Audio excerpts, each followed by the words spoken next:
Update on surprising my husband with his favorite homemade meal.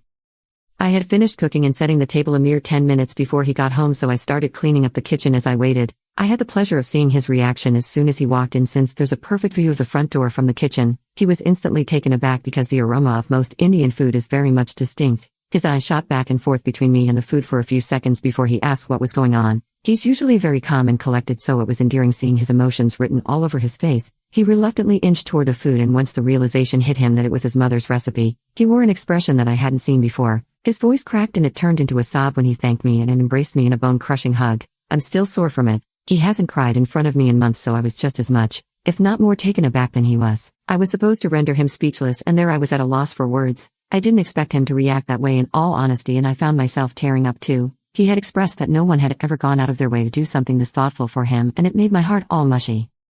Anyway, after we both calmed down and sat down to eat, he could tell I was anxious about him trying it, so he reassured me that nothing could possibly ruin the night unless he gets food poisoning, but even then, he'd vomit his brains out with a smile on his face. His jokes always lighten up the mood, so I was grateful for that, and as it turned out, he enjoyed it, albeit my cooking could never compare to my mother-in-law's. He called her up and expressed how happy he was that he got a taste of home after so long. He's been in such a good mood since then, and it really puts a smile on my face.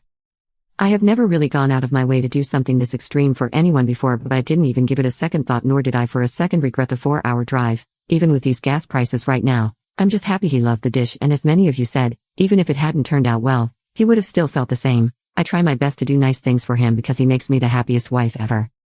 Also, for those curious as to what I made, it was halim and naan. He grew up eating it pretty often, and my mother-in-law's food is to die for. I wish I had taken a picture, but my phone had died by the time I was done cooking, probably because I kept hopping on here lol, and my husband was too eager to dive in to even think of taking a picture of the food. To me, that just made the moment even more special.